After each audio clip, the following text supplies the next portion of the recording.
నెల్లూరు జిల్లా ఇందుకూరుపేట మండలం పల్లిపాడులో దక్షిణ భారత విద్యా వైజ్ఞానిక ప్రదర్శనలు అత్యంత ఘనంగా జరిగాయి. ప్రభుత్వ డైట్ కళాశాల వేదికగా జరిగిన ఈ విద్యా వైజ్ఞానికోత్సవానికి కోవూరు ఎమ్మెల్యే వేమిరెడ్డి ప్రశాంత్ రెడ్డి ముఖ్య అతిథిగా హాజరయ్యారు. ఈ ప్రదర్శనలో జిల్లా వ్యాప్తంగా వివిధ ప్రభుత్వ పాఠశాలలు విద్యార్థులు తాము రూపొందించిన వినూత్న ప్రాజెక్టులను ప్రదర్శించారు. ప్రతి ప్రాజెక్టును నిశితంగా పరిశీలించిన ఎమ్మెల్యే వాటి సామాజిక ప్రయోజనాలను అడిగి తెలుసుకున్నారు. విద్యార్థుల సృజనాత్మకతను ప్రత్యేకంగా అభినందించిన ఆమె ఉత్తమ ప్రతిభ కనబరిచిన వారికి బహుమతులు అందజేశారు. ఈ సైన్స్ ఫేర్ అనేది విద్యార్థుల్లో క్రియేటివిటీని వెలికి తీసి వాళ్ళకున్న జ్ఞానాన్ని 10 మందికి పంచే విధంగా చిన్నప్పటి నుంచే వాళ్ళని తీర్చిదిద్దుతున్నట్టు అవుతుంది. అలా తీర్చిదిద్దిన ఉపాధ్యాయులకి ఇలాగా సైన్స్ ఫేర్లలో ఎన్నో బహుమతులు గెలిచి మండల స్థాయి నుంచి జిల్లా స్థాయికి వచ్చిన విద్యార్థులకి అందరికీ కూడా ధన్యవాదాలు తెలుపుకుంటున్నాను. అలాగే నేను వినడం మీరంతా వివిధ రకాల కాన్సెప్ట్లతో ఇక్కడ ఎగ్జిబిషన్ స్టార్ట్ చేశారని చెప్పి విన్నాను. లైక్ వ్యవసాయంలో నీటి పొదుపు, కాలుష్య నివారణ, అలాగే రెన్యూవబుల్ ఎనర్జీ, పర్యావరణ పరిరక్షణ తదితర అంశాల మీద మీరు ఇక్కడ ఇప్పుడు ఎగ్జిబిషన్ పెట్టాలని చెప్పి చేశారని పిల్లలందరూ వాటి మీద ఇక్కడ ప్రాజెక్టులు చేసి పెట్టాలని చెప్పి విన్నాను. అదేవిధంగా ఈ ప్రాజెక్టుల ఎంత కష్టపడి విద్యార్థులు చేశారో ఆ కృషి వెనకాల అదేవిధంగా ఆ ఉపాధ్యాయుల క్రమశిక్షణ క్రమబద్ధత కూడా ఉంటుంది. సో అదేవిధంగా ఈరోజు విద్యార్థుల్ని విద్య ఒక్కటే కాకుండా ఇలాగా బయటకు వచ్చి వాళ్ళని రాబోయే తరానికి ఒక మారల్ వాల్యూతో కూడిన చదువులు అండ్ భావి తరాల సైంటిస్టులుగా అందిస్తున్న ఉపాధ్యాయులందరికీ మరోసారి ధన్యవాదాలు తెలుపుకుంటున్నాను. ఎంతోమంది మన సివి రామన్, జగదీష్ చంద్రబోస్, పిజే అబ్దుల్ కలాం లాంటి శాస్త్రవేత్తల్ని మీరందరూ స్ఫూర్తిగా తీసుకొని ఇంకా ఎంతో ఎత్తుకు ఎదగాలని చెప్పి నేను కోరుకుంటున్నాను. ఎప్పుడు మన ఉంటారు, కళలు కనండి, వాటిని సహకారం చేసుకోండి అని చెప్పి ఈ ఎగ్జిబిషన్లలో మీరు మీ సైన్స్ ఫేర్లలో మీరు పెట్టిన ప్రాజెక్ట్స్లో మీరు బహుమతులు పొందొచ్చు, పొందకపోవచ్చు. కానీ మీరు పడ్డ శ్రమ వెనక మీరు నేర్చుకున్నది ఎంతో ఉంటుంది.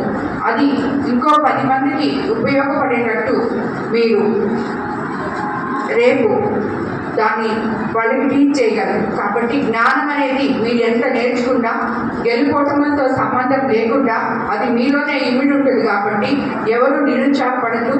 అందరూ ఇలాగా పోటీ తత్వంతో ముందుకొచ్చి సైన్స్ ఫేర్ లాంటివి వాటిల్లో పాల్గొని రాబోయే రోజుల్లో ఉన్నత శిఖరాలకు ఎదగాలని, ఉత్తమ పౌరులుగా మిమ్మల్ని ఇలా తీర్చిదిద్దుతున్న మీ ఉపాధ్యాయులకి మీకు అందరికీ కూడా ధన్యవాదాలు తెలుపుకున్నాను. అలాగే ఈరోజు ఇక్కడ ఇంకో కార్యక్రమం కూడా జరగబోతుందని చెప్పారు.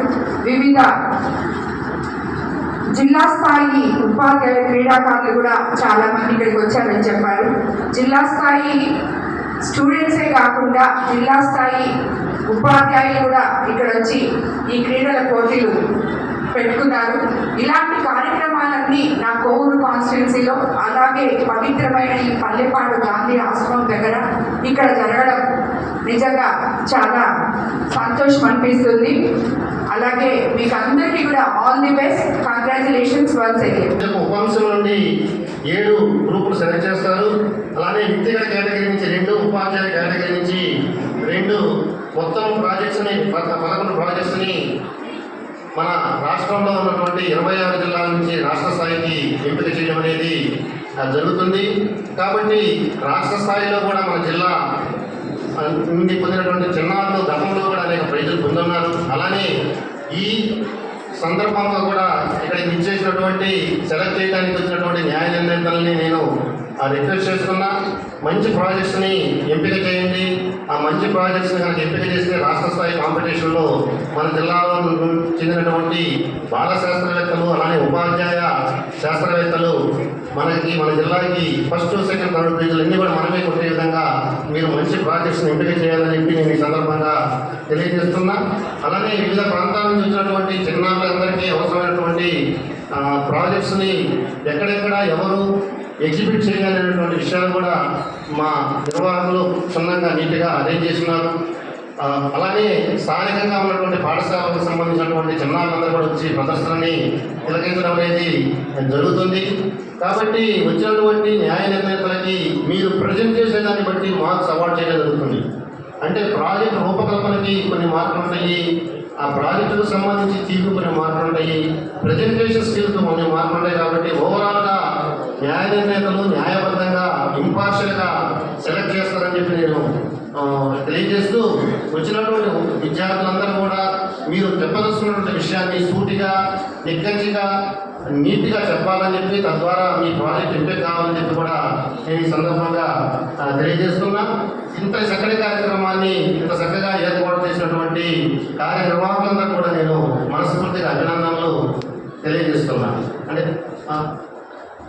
కాబట్టి ఈ విషయాలన్నీ అంటే మేడం గారికి ఇంకా అనేక ప్రోగ్రాంలు ఉన్నాయి, ఎక్కువ మంది వక్తల చేత మాట్లాడించడానికి అవకాశం లేదు. కాబట్టి దానిని అర్థం చేసుకొని మిగిలిన స్టేజ్ మీద ఉన్నటువంటి వక్తలందరూ కూడా సహకరించాలని చెప్పి నేను రిక్వెస్ట్ చేస్తున్నా.